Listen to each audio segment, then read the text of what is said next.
संत शिरोमणि आचार्य गुरुवर श्री विद्यासागर जी महाराज की जय। और हम योग प्रणेता पूज्य गुरुवर श्री प्रणम्य सागर जी महाराज की जय। ओम अरहम नमः। श्री तत्वात् सूत्र के शंका समाधान सत्र में आप सभी का स्वागत है।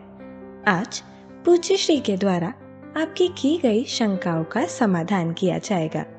यदि आप भी अपनी शंकाएं भेजना चाहते हैं तो विजिट कीजिए ttv.arham.yoga और हमारे शंका समाधान फॉर्म को फिल कीजिए। सत्र संबंधी शंकाओं का समाधान स्वयं पूज्य श्री करेंगे। इस कक्षा की सभी जानकारियां जानने के लिए आप हमारी वेबसाइट ttv.arham.yoga को विजिट कर सकते हैं। आप हमारे व्हाट्सएप ग्रुप भी ज्वाइन कर सकते हैं cut.ly/तत्वात् पर। इस कार्यक्रम के प्रसारण में पुण्यार्चक बनकर आप धर्म प्रभावना कर सकते हैं और पुण्यार्जन भी कर सकते हैं। आप टीम अरहम को 9810436940 पर संपर्क कर सकते हैं। चलिए पूज्य गुरुवर के चरणों में चलते हैं। नमोस्तु महाराज श्री। मंजू जैन जी देहरादून से प्रश्न करती हैं, यथाख्यात चारित्र कौन से गुण स्थान में होता है, 11वें या 12वें में? यथाख्यात चारित्र कौन से गुण स्थान में होता है, 11वें या 12वें? यथाख्यात चारित्र 11वें में भी होता है, 12वें में भी होता है, 13वें में भी होता है और 14वें में भी होता है। सुन लिया? ध्यान रहेगा। यथाख्यात चारित्र का गुण स्थान कितने? 4। 11वां, 12वां, 13वां, 14वां। सब बच्चों को याद हो गया।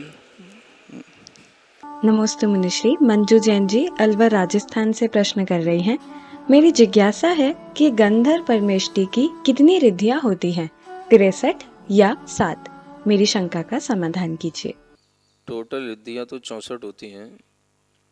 गणधर परमेष्ठी की मुख्य रूप से जो रिद्धियां मानी जाती हैं वो अगर हम भेद किए बिना संक्षेप से समझते हैं तो वो 7 रिद्धियां होती हैं।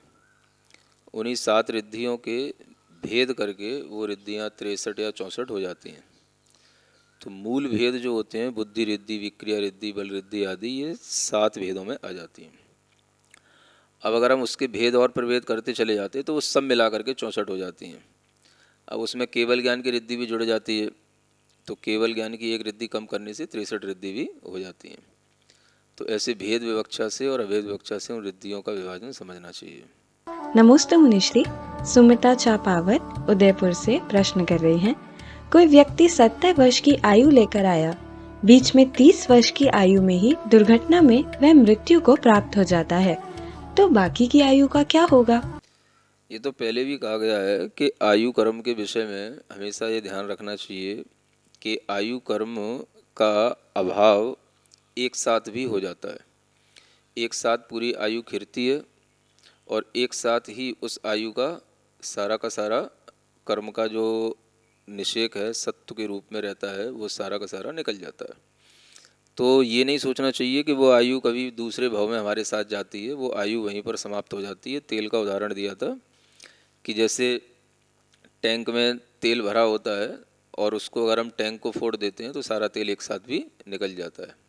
तो इसी तरीके से आयु क्रम के बारे में जानना चाहिए। नमस्ते मुनिश्री। शोभा जैन जी सहारनपुर से प्रश्न कर रही हैं, औपशमिक सम्यक दर्शन क्या जीवन में एक ही बार होता है? औपशमिक सम्यक दर्शन जीवन में एक ही बार होता है और एक बार होने के बाद में जब वो दोबारा होता है तो उसमें बहुत टाइम लगता है। अगर हमने एक बार होने के बाद में उसकी कर्मों की स्थितियां बढ़ा ली हैं तो फिर पल्ले का संख्यात्मक भाग काल लगेगा, उसके बाद में दोबारा होगा। नमस्ते मुनिश्री। सुनीता सुनील जी प्रश्न कर रही हैं महाराष्ट्र से, रिद्धिधारी मुनि कहाँ हैं? रिद्धिधारी मुनि विदेश क्षेत्र में हो सकते हैं और जो विद्याधर राजा लोग भी जो मुनि बनते हैं वो भी अपनी विद्याओं को छोड़ कर के बनते हैं, लेकिन बाद में उन्हें भी सिद्धियां हो सकती हैं, रिद्धियां हो सकती हैं। तो विदेह आदि क्षेत्रों में जो मुनि बनते हैं वो रिद्धिधारी मुनि होते हैं और आज भी उन रिद्धियों के प्रयोग करके वो जहाँ उन्हें जाना है वहाँ तक पहुँच सकते हैं। नमोस्तु मुनिश्री। ममता जी वादशान से प्रश्न कर रही हैं, असिद्धत्व का क्या अर्थ है? असिद्धत्व का मतलब होता है जब तक कि सिद्धपना न आए। सिद्धत्व माने सिद्धपना, सिद्ध होने का भाव। जब तक सिद्धपने का भाव नहीं आता तब तक वह असिद्धत्व भाव कहलाता है। यानी जब तक जीव आत्मा सिद्ध न बने तब तक वह असिद्ध कहलाएगा। भले ही वो अरिहंत बन गया है तो अरिहंत भी अभी सिद्ध नहीं हुए हैं, इसलिए अरिहंत के अंदर भी सिद्धत्व का भाव नहीं माना गया। वह सिद्ध बनने पर ही सिद्ध बने का भाव आएगा। उससे पहले जो भी कर्म का उदय है उसके कारण से वह औदैहिक भाव के रूप में कहा जाएगा। नमोस्तु मुनिश्री। विभाजन जी गाजियाबाद से प्रश्न कर रही हैं, कर्मों के क्षयोपशम को उपयोग का अंतरंग हेतु क्यों माना गया है, आत्मभूत बहिरंग हेतु क्यों नहीं, जबकि कर्म वैगणाएं तो वास्तव में जीव से पृथक हैं, सिर्फ संसारी दशा में मिली जुली हैं। सबसे पहले कोई भी काम आत्मा के अंदर शुरू होगा तो कर्म के क्षयोपशम से ही शुरू होगा, और कर्म के क्षयोपशम को ही मुख्य कारण माना जाता है। उस कारण के बिना कोई भी कार्य शुरू नहीं होता। आपके अंदर अगर ज्ञान आवरण कर्म का क्षयोपशम नहीं है तो ज्ञान ही नहीं होगा। तो कर्म वर्गणा बहिर्भूत नहीं है, कर्म वर्गणाएं आत्मा से जुड़ी हुई हैं। उन्हीं कर्म वर्गणाओं का क्षयोपशम होगा, अभाव होगा, तभी जो है ज्ञान आदि प्रकट होंगे। इसलिए वो अंतरंग कारण ही माना जाता है। नमोस्तु मुनिश्री। कविता जैन चेन्नई से प्रश्न कर रही हैं, अजीव को पारिणामिक भाव कैसे होता है, क्या उसका अस्तित्व उसका वस्तुत्व के रूप में? हाँ, जो अजीव पदार्थों में हमेशा रहने वाले भाव रहते हैं, अस्तित्व, वस्तित्व आदि या अचेतनपना आदि, ये सभी उसके पारिणामिक भाव हैं, जो किसी भी अन्य चीज़ों से प्रभावित नहीं होते हैं, जो हमेशा उसके लिए स्वाभाविक भाव के रूप में बने रहते हैं। उन्हीं को हम पारिणामिक भाव कहते हैं। नमोस्तु मुनिश्री। अगर हमें आपसे तद्वात सूत्र की देशना सुनने में आनंद आता है और उसका चिंतन मनन भी करने का मन होता है, तो क्या इसको हम अपनी भव्यता का सूचक मान सकते हैं? भव्यता तो सभी जीवों में रहती है। आप भव्यता को लेकर के इतना परेशान क्यों होते हैं? भव्यता कोई बड़ी चीज़ नहीं है। भव्य जीवों की संख्या सबसे अधिक है, आप ये ध्यान में रखो। अभव्य जीवों की संख्या कम होती है। यद्यपि भव्य जीव भी अनंत हैं, अभव्य जीव भी अनंत हैं, लेकिन अभव्यों से भी अनंत बड़े भव्य होते हैं। इसलिए अधिकतर जीव भव्य ही होते हैं। इतना आपको परेशान होने की जरूरत नहीं है। नमोस्तु मुनिश्री। दर्शना संगाई जी प्रश्न कर रही हैं, दो कारणों से तीन प्रकार का सम्यक दर्शन कैसे होता है? कारण तो दो बहिरंग और अंतरंग कारण होंगे। सम्यक दर्शन तो तीन भेद अपने उन्हीं कारणों से ही होंगे, चाहे वो औपसमिक सम्यक दर्शन हो, चाहे क्षयोपशम हो, चाहे क्षायक हो। वो सम्यक दर्शन के तीन भेद कर्मों की उपशम आदि दशाओं पर निर्भर हैं, लेकिन कारण का मतलब अंतरंग कारण और बहिरंग कारण।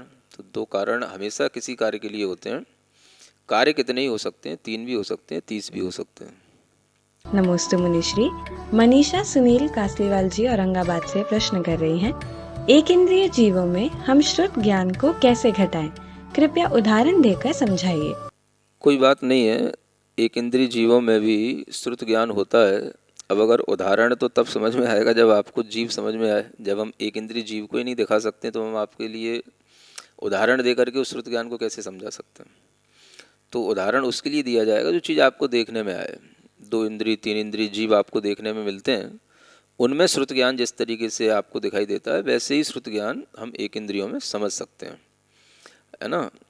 अब जिस तरीके से 2 इंद्रिय 3 इंद्रिय जीवों में वह श्रुत ज्ञान सिर्फ इतना ही काम करता है कि हर व्यक्ति को जितनी इंद्रियां मिली हैं उस इंद्रियों पर अगर कोई आघात पहुंचता है, उसके जीवन पर कोई आघात आता है, तो वह उससे अपने आप को बचाने की जो कोशिश करता है वही उसके लिए श्रुत ज्ञान कहलाता है।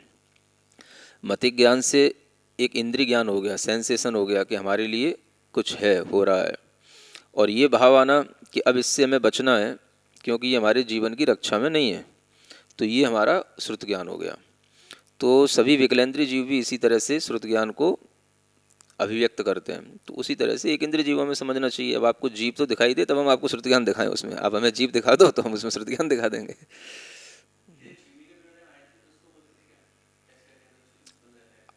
ये सब तो एक छुई को दिखाने से क्या हो जाएगा? सभी तो जीव हैं, एक छुई को दिखाने से क्या हो जाएगा? नमोस्तु मुनिश्री। मेघा सेठी नवी मुंबई से प्रश्न कर रही हैं, धार्मिक शिक्षा ग्रहण करते समय सब कुछ समझा जाता है, विषय कुछ आसान लगता है, किंतु कुछ वक्त बाद ऐसा लगता है हम इस संसार में रच पच गए और सब कुछ सीखा हुआ भूल गए।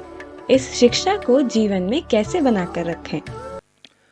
शिक्षा को जीवन में बनाए रखने के लिए जीवन पर्यंत तक शिक्षा लेने का भाव रखना चाहिए। ऐसा नहीं सोचना चाहिए कि हमने आज तत्वार सूत्र पढ़ लिया है तो एक बार पढ़ लिया है तब हम फ्री हो गए, या 2 साल बाद हम सोचें हम तो वो पहले पढ़ चुके हैं। हमें वो चीज़ें निरंतर पढ़ती रहनी चाहिए। जब हम निरंतर पढ़ते रहेंगे तब हमारे जीवन में वो शिक्षा निरंतर बनी रहेगी और उसी के माध्यम से हमें कभी ना कभी उससे जो प्रेरणा मिलनी चाहिए वो मिलेगी। कभी कभी ऐसा होता है कि जीवन में वो टाइम आपके लिए नहीं होता है कि वो चीज़ें आपके सामने हैं और उनसे जो शिक्षा के माध्यम से जो प्रेरणा मिलनी चाहिए वो आपको मिल पाए।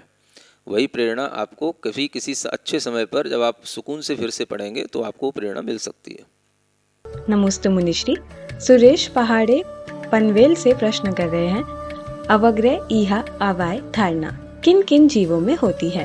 सभी जीवों में होते हैं। इन सबके अपने अपने कर्मों के क्षयोपशम अलग अलग होते हैं। अवग्रह इहा अवाय इन सबके अपने अपने क्षयोपशम होने के कारण से ही सभी जीवों में इन अवग्रह आदि की जो क्षमताएं हैं, समझने की, जिज्ञासा रखने की, उसका निर्णय करने की, वो सबकी अलग अलग होती हैं। तो इस सभी जीवों में कर्मों के क्षयोपशम पाए जाते हैं। नमस्ते मुनिश्री। कुसुम जैन मंदसौर से प्रश्न कर रही हैं, 5 भाव समझ में नहीं आए, इनको लब्धि और गुणस्थान में कैसे घटित करें? 5 भाव समझ में नहीं आए मतलब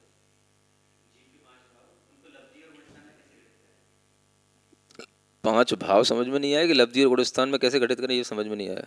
पहले प्रश्न ही तो समझ में नहीं आया। प्रश्न अच्छे से लिखा करो, नहीं तो फिर कुछ समझ में नहीं आया तो फिर आगे की बात ही खत्म।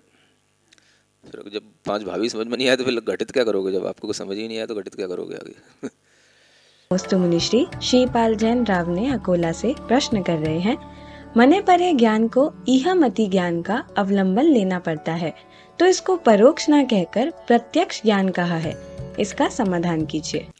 इसका समाधान तो उसी समय पे भी किया गया है जब मने परे ज्ञान पढ़ाया गया था। परोक्ष ज्ञान वह होता है जो इंद्रिय और मन की सहायता ले रहा हो। मने परे ज्ञान में मन की सहायता मने परे ज्ञान का प्रयोग करने से पहले है। मने परे ज्ञान जिस समय पर काम कर रहा है उस समय पर मन की सहायता नहीं है। एक मन का आलम्बन है। आलम्बन होने का मतलब जैसे हम इस कमरे में बैठे हैं तो एक कमरा हमारे लिए आलम्बन हो गया। तो इसका मतलब ये नहीं कि कमरा ही सब कुछ कर रहा है, कर तो हम रहे ना। तो इसी तरीके से मने परे ज्ञान में काम तो आत्मा का ज्ञान स्वतः करता है, केवल उसका उपयोग करने से पहले। जैसे हमें किसी चीज़ का उपयोग करने से पहले हमें उसके लिए लाइट फिटिंग के हिसाब से हमें उसके लिए कहीं वायर फिटिंग करनी पड़ती है या हमें उस स्विच में उसको लगाना पड़ता है, प्लग को। तो ये सब चीज़ें जो प्रारंभ की हैं, इसका मतलब ये नहीं है कि वो मने परे ज्ञान मन से काम कर रहा है या मन के द्वारा ही जान रहा है। जान तो वो अपने ही आत्मा के ज्ञान के द्वारा जान रहा है ना। तो ये उससे पहले की एक आलम्बन लेने की चीज़ें हैं। इसलिए मने परे ज्ञान प्रत्यक्ष ज्ञान माना जाता है, क्योंकि ज्ञान जो काम कर रहा है वो मन के लिए कोई भी डिपेंड नहीं है, ना ये किसी इंद्रियों पर डिपेंड है। नमस्ते मुनिश्री। संयम जैन शंकरनगर दिल्ली से प्रश्न करते हैं, दर्शन उपयोग और श्रुत ज्ञान का आपस में क्या संबंध है? क्या बिना दर्शन उपयोग के श्रुत ज्ञान इस अपेक्षा से कहा गया है क्योंकि श्रुत ज्ञान मति ज्ञान पूर्वक होता है, लेकिन मति ज्ञान तो दर्शन उपयोग के बिना नहीं होता, तो फिर श्रुत ज्ञान को बिना दर्शन उपयोग पूर्वक कैसे कहें? जो सिद्धांत हैं उन्हें हमें हमेशा एक रूप में ही समझना चाहिए।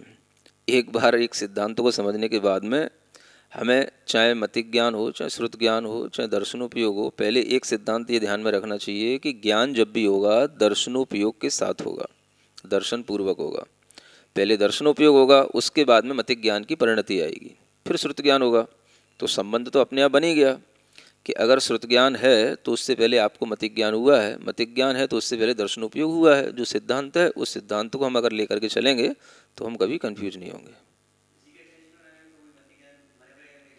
सिद्धांत में एक लाइन में सब बातें आ जाती हैं। अब आप 10 बातें किसी भी तरीके से घुमा के कहो, एक बात सिद्धांत की आप समझ के रखोगे, आपको सब समाधान हो जाएंगे। नमस्ते मुनिश्री। मंजू जैन दिल्ली से प्रश्न करती हैं, मने पर्याय दर्शन उपयोग क्यों नहीं होता? हाँ, मने पर्याय ज्ञान में दर्शनोपयोग क्यों नहीं होता? मनः परे ज्ञान अपने आप में जो उत्पन्न होता है तो वह उससे पहले जो ज्ञान है वो ईहामति ज्ञान के माध्यम से उत्पन्न होता है। तो ईहामति ज्ञान को ही हम उपचार से दर्शन उपयोग कह सकते हैं, या ईहामति ज्ञान होने से पहले जो दर्शन उपयोग होगा वो उसका दर्शन उपयोग कहलाएगा। लेकिन मनः परे ज्ञान का जो डायरेक्ट संबंध है वो दर्शन उपयोग से नहीं है, वो उसके पहले होने वाले ईहामति ज्ञान से है, इसलिए उसके लिए दर्शन उपयोग की आवश्यकता नहीं है। नमस्ते मुनिश्री। प्रेमा कासलीवाल खामगांव से प्रश्न कर रही हैं, अनादि अनंत, सादि अनंत, सादि संत, अनादि संत, ये भाव समझ में नहीं आए, कृपया पुनः समझा दीजिए। अब समझाने की कोशिश तो उस समय पर भी की गई होगी जिस समय पर आपको शंका उत्पन्न हुई है। जो भाव अनादि काल से आ रहा हो और अनंत काल तक रहे वो अनादि अनंत हो गया। जैसे अभव्यों का भाव है, अभव्य जीव अनादि काल से हैं, अनंत काल तक रहेंगे, है ना। फिर अनादि शांत, जो भाव अनादि काल से तो आ रहा है लेकिन शांत हो गया, जैसे मिथ्यात्व भाव है, अनादि काल से आ रहा है, उसका भव्य ने अंत कर दिया तो अनादि शांत हो गया। फिर सादि अनंत, जो भाव एक बार उत्पन्न हो गया अनंत काल तक रहे, जैसे छायक सम्यक दर्शन का भाव है, एक बार प्रारंभ होगा अनंत काल तक रहेगा, ये सादि अनंत भाव हो गया। सादि शांत भाव, जो भाव एक बार उत्पन्न हो गया लेकिन बाद में अंत को प्राप्त हो जाएगा, जैसे क्षोपसम सम्यक दर्शन, उपसम सम्यक दर्शन आदि ये भाव है, सादि शांत भाव हो गए। इस तरीके से समझना चाहिए। नमस्ते मुनिश्री। शोभा जैन जी दिल्ली से प्रश्न कर रही हैं, 9 कर्म किसे कहते हैं? कर्मों के सहयोगी जो पदार्थ होते हैं वो 9 कर्म कहलाते हैं। जैसे हमारे शरीर को भी हम 9 कर्म कहते हैं, कर्म का सहयोगी हमारा शरीर है, ये 9 कर्म कहलाया। अलग अलग कर्मों के भी अलग अलग 9 कर्म होते हैं। जैसे निद्रा कर्म है तो उस निद्रा कर्म का जो सहयोगी बने, माने जिस पदार्थ के खाने पीने से आपको निद्रा आए, वो उस निद्रा का 9 कर्म कहलाएगा। इसी तरह से सब कर्मों में लगा लेना चाहिए। नमस्ते मुनिश्री। ज्योति लोहाड़े कोपर गांव से प्रश्न करती हैं, वीर्यंत्राय के क्षयोपशम की कमी से उत्साह नहीं होता, तो क्षयोपशम को हम बढ़ा सकते हैं क्या? हाँ, क्षयोपशम बढ़ते भी हैं। जितना क्षयोपशम हमें प्राप्त है, अगर हम उसका सदुपयोग करते रहें और हम उसका ध्यान रखते हुए बार बार उसमें अपनी शक्ति लगाते रहें तो शक्ति थोड़ी सी बढ़ती भी है, लेकिन इतनी नहीं बढ़ जाती है कि हम सब कुछ कर लें, लेकिन थोड़ी शक्ति को हम बढ़ा सकते हैं। ये सबके लिए अनुभूति में भी आ सकता है, इसमें कोई बाधा नहीं है। नमस्ते मुनिश्री। मुकेश जैन अशोकनगर से, भव परिवर्तन में क्या हम लोग स्वधर्म स्वर्ग के इंद्र, लोकांतरिक देव और सर्वात सिद्धि के देव बन गए हैं?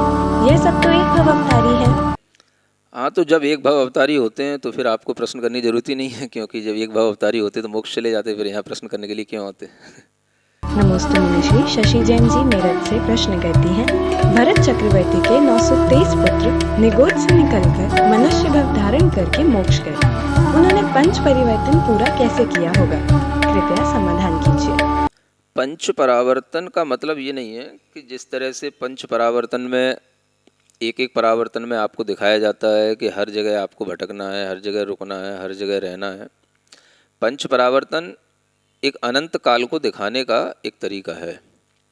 तो जिन्होंने अनंत काल निगोद में बिताया है तो उनका वह अनंत काल ही प्रमुख है। पंच परावर्तन तो तरह तरह की आयु प्राप्त करके, तरह तरह के स्थानों पर अनेक तरह के दुख आदि प्राप्त करके यह जीव गतियों में भटकता रहता है, इस बात को दिखाने के लिए। तो जरूरी नहीं है कि एक इंद्रिय जीव जो निगोद हैं वो सभी गति में तो गए ही नहीं, तो उनके लिए पंच परावर्तन नहीं भी हैं तो कोई बात नहीं, लेकिन अनंत काल उनका उस निगोद पर्याय में दुख के साथ रहा है, इस बात को समझ करके हमें ये जान लेना चाहिए। नमस्ते मुनिश्री। चेंदन जैन हजारीबाग से प्रश्न करती हैं, क्या कोई जीव पंच परावर्तन पूरे किए बिना मोक्ष जा सकता है? क्या ये नियामक है कि निगोद से निकलकर क्रम से ही पहले एक इंद्रिय फिर 2 इंद्रिय आदि में जाएगा? ऐसा कुछ भी नहीं है। जब निगोद से डायरेक्ट निकल करके जीव मोक्ष को प्राप्त होता है तो पंच परावर्तन की भी कोई नियामकता नहीं है, और एक इंद्रिय 2 इंद्रिय 3 इंद्रिय पर्यायों में सब एक इंद्रिय से 2 इंद्रिय बने, ऐसी भी कोई नियामकता नहीं है। एक इंद्रिय जीव भी डायरेक्ट मनुष्य बन करके मोक्ष प्राप्त कर सकता है, ऐसा समझना चाहिए। नमस्ते मुनिश्री। उषा जैन शिकोहाबाद से प्रश्न कर रही हैं, अंतरंग तप में जो वित्सुक तप है उसका मतलब समझ नहीं आया, कृपया समाधान कीजिए। तप में जो व्युत्सर्ग तप है, व्युत्सर्ग का मतलब होता है बहिरंग और अंतरंग उपाधि का त्याग करना, है ना। अब वो क्या होता है कि जो साधु लोग हैं उनके पास में जो कुछ भी अपने उपकरण हैं उन उपकरणों का भी वो त्याग करते हैं, और भीतरी जो कुछ भी भाव है वो तपस्या के साथ जब छूटते चले जाते हैं तो वो अंतरंग उपाधि का भी त्याग कहलाता है। तो यही उनका वह अंतरंग तप कहलाता है, जो बाह्य और अंतरंग उपाधि के त्याग के साथ होता है। बहुत सी चीज़ें ऐसी होती हैं, जब आप साधु बनेंगे तभी समझ में आएंगी कि क्या क्या उपाधियाँ हो सकती हैं। अगर हम यहाँ बैठे हैं पिच्छी हाथ में, तो ये भी हमारे लिए उपाधि हो जाती है ना। हम अगर एक ही कमरे में बार बार आकर के बैठ रहे हैं तो वो भी हमारे लिए उपाधि हो जाती है। तो ये सब चीज़ें भी एक तरह से त्यागने योग्य होती हैं, बहिरंग से भी और अंतरंग से भी। तो ये सब चीज़ें इसलिए तप के रूप में आ जाती हैं। नमोस्तु मुनिश्री। सुरेश जैन गाजियाबाद से प्रश्न करते हैं, ध्वनि पुद्गल है पर पुद्गल का गुण नहीं, क्या इस पुद्गल में अन्य गुण स्पर्श आदि हैं? गुण नहीं है तो अभिव्यक्ति कैसे है? ध्वनि आदि जो भी होते हैं ये शब्द होते हैं, ये पुद्गल के गुण ना होकर के इन्हें पुद्गल की पर्याय कहा गया है ना। क्योंकि शब्द जो है वो पुद्गल की पर्याय है, और वही शब्द जो होते हैं वो ध्वन्यात्मक भी होते हैं और अक्षरात्मक भी होते हैं। तो जो भी हम शब्द ध्वनि आदि के रूप में सुने या अक्षर आदि के रूप में सुने, वह सब शब्द वर्गणाओं का परिणमन है, और शब्द जो है वो पुद्गल की पर्याय है, पुद्गल का गुण नहीं है। क्योंकि पुद्गल के गुण तो स्पर्श रस गंध और वर्ण कहे गए, शब्द को पुद्गल का गुण नहीं कहा गया है। सिरिजिण वाणी जग कल्याणी, जग जन मदतम मोहरी, जनमण हारी गढ़हर हारी, जम जरा भव रोग हरि, तिथ्य राणम दिव्य झुणिम जो पड़ई सुणई मय्ये धारई, राणम सौख मणंतम धरिय, सासद मोक्ष पदम पावई, सासद मोक्ष पदम पावई।